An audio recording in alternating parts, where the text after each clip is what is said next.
Ahsoka, the finale, I was looking for something bigger. I get the impression that there were a lot of things that they put in this that if I had watched Rebels or Clone Wars or something like that, I would say, oh man, look at that. They did the thing about the thing. But I didn't. This seems to me more like a live action continuation of the cartoon. And I never watched the cartoon.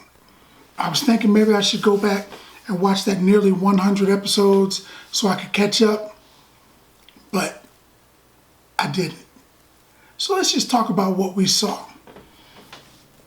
I was expecting some closure, but as I said in a previous video, Disney / Star Wars / Marvel, as far as their TV shows, their made for Disney shows, they're not really doing a lot of conclusion.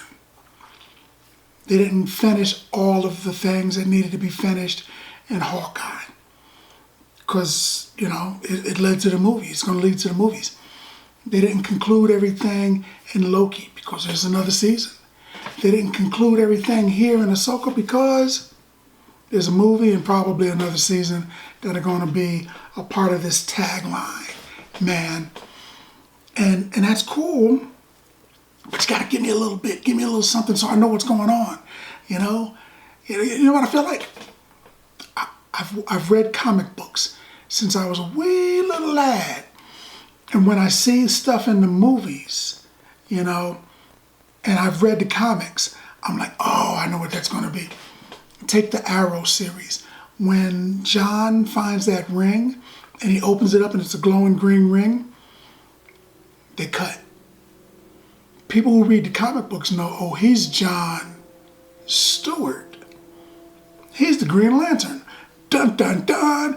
And people know. But people who hadn't read the comics are looking at that like, what is that? Is that a green rock? What is that? That didn't make any sense. Why did a green thing fall out of this? It didn't make any sense. It would not have made sense. That's how I feel with Ahsoka. I'm left out for the whole first half of the movie, man, because I didn't see everything. I feel like people around me are pointing at the screen, screaming, and I don't know what they're talking about. You know, Ahsoka didn't give us enough to catch up, to learn what's going on. You know, what really happened between her and Anakin? You know, where's the tension at? What about her and Sabine? Why is there tension? How'd she get that starship that's flying all over the place? How is she a Jedi Knight or a Jedi if she never completed her training? You know, answers that people who have watched the series may know, and if you know, please put them down in the comments. People who may know this stuff are looking at it and going, yay! People who don't know this stuff are like, what? But anyway, I'm wondering, Sabine doesn't, she's not a terribly strong character to me. You know, she's a Mandalorian, I'm assuming by birth. You know, they have foundlings that they turn into Mandalorians too, but I'm assuming she's a birth Mandalorian that doesn't wear a helmet, but she's trying to become a Jedi. She's force sensitive, sort of. You know, the robot says she's not. She's the worst he's ever seen. They should leave it at that and move on. Balin is there, standing on a rock at a temple with the sculpture of a head behind him that looks mysteriously like him. They don't explain it. They move past that. Shin shows up. She sees some rebels. She pulls out a lightsaber, and, you know, they go past that. And I'm thinking, are those rebels looking at her, those bandits looking at her thinking, oh, she's like the one that killed all those dudes, the first chick with the lightsaber? Or are they looking at her thinking, oh, she's like the guy, you know, the one that we've taken on as our friend? I mean, she just pulled out a lightsaber. They could have gone either way. They could have started shooting at her. I didn't understand that, you know. But clearly I guess she's looking for Balin.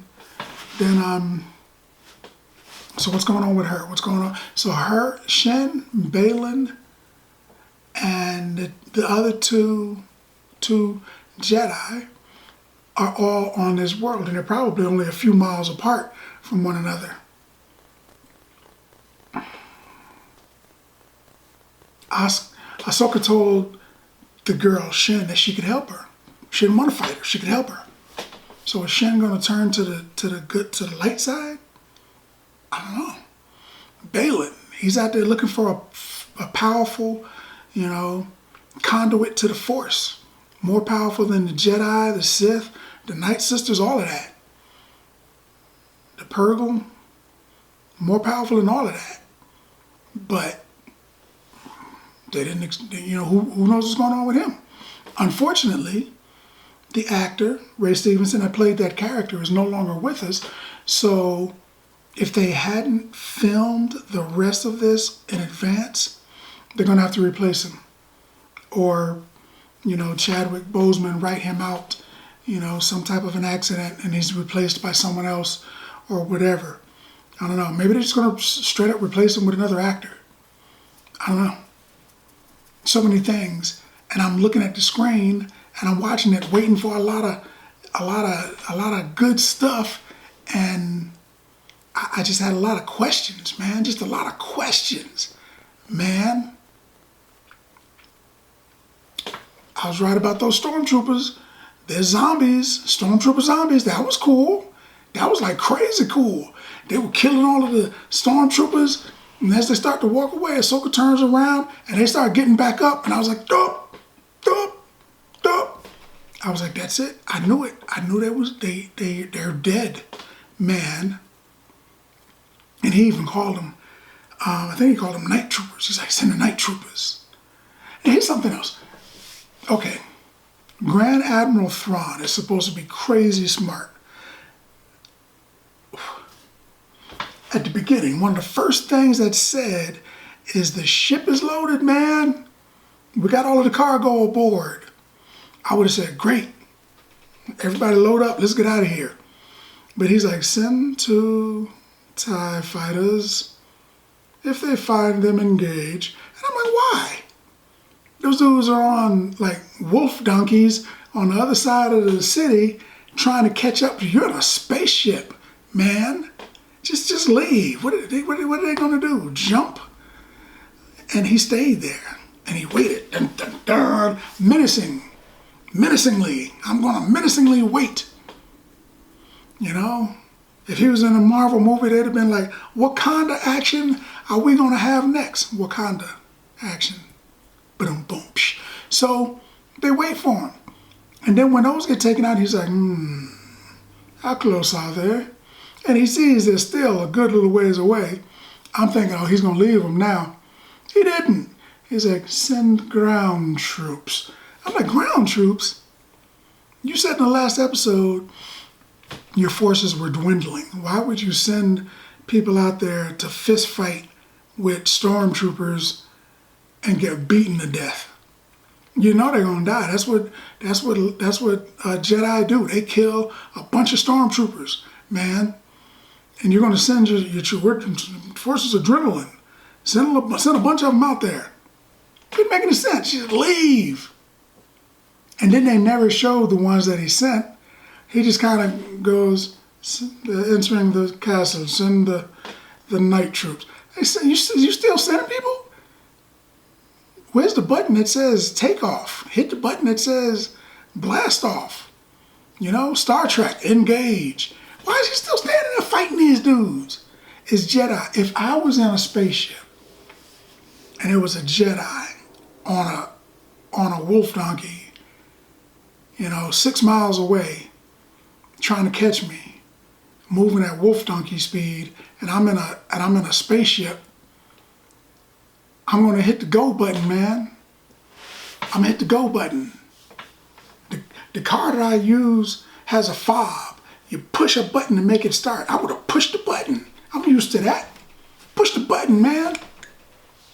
But he didn't. He just stayed there. I'm thinking, how smart is this dude?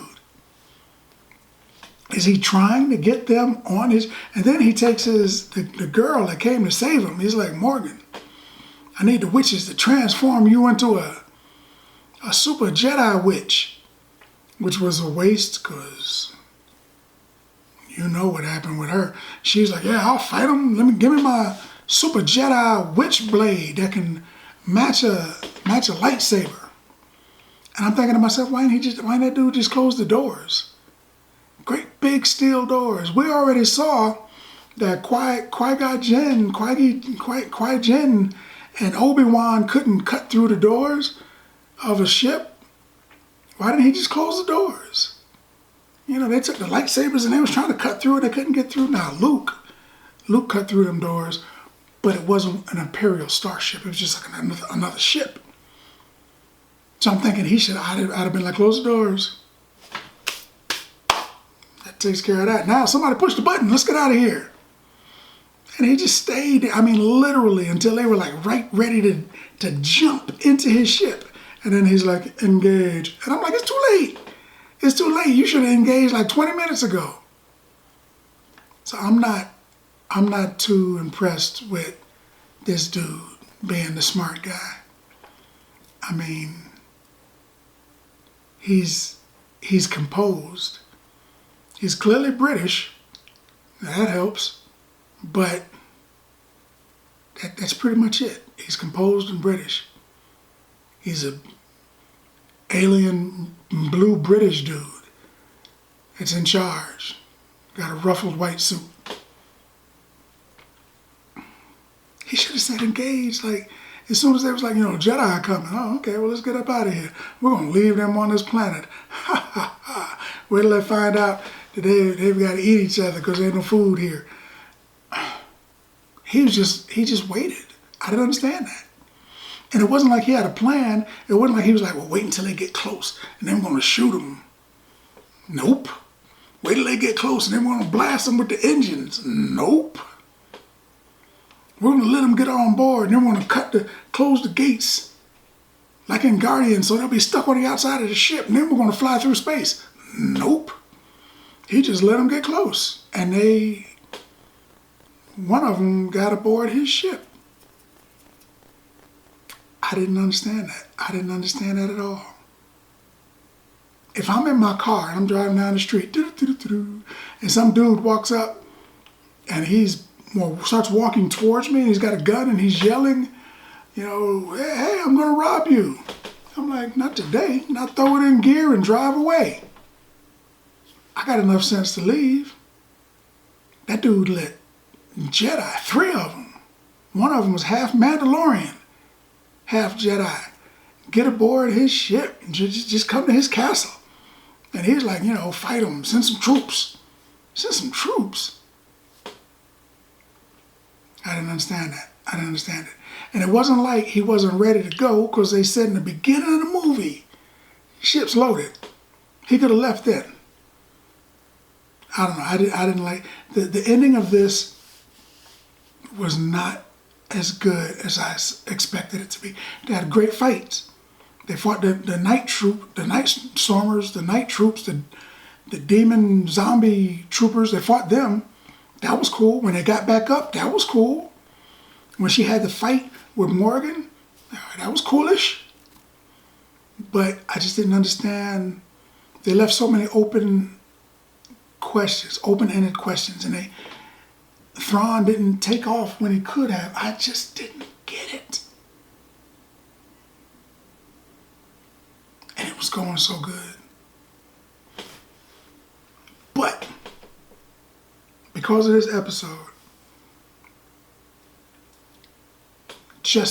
I'm going to rank just this episode because the last 2 or 3 was actually pretty good.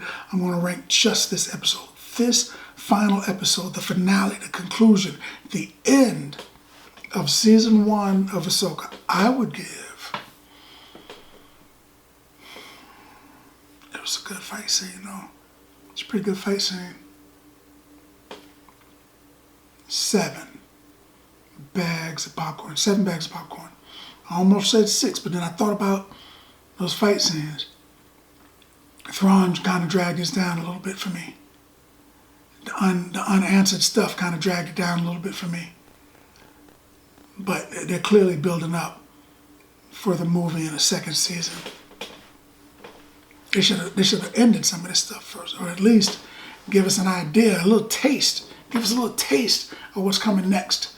Nope, none of that. So for me personally, almost a 6. Fight scenes made it a 7. That's all I got to say about that. But that's what I think. More importantly, what do you think? Now that you have seen the video, let's talk about it in the comments. And as always, if you like the video, if you like the content, subscribe. New glasses. And then like. Popcorn passport.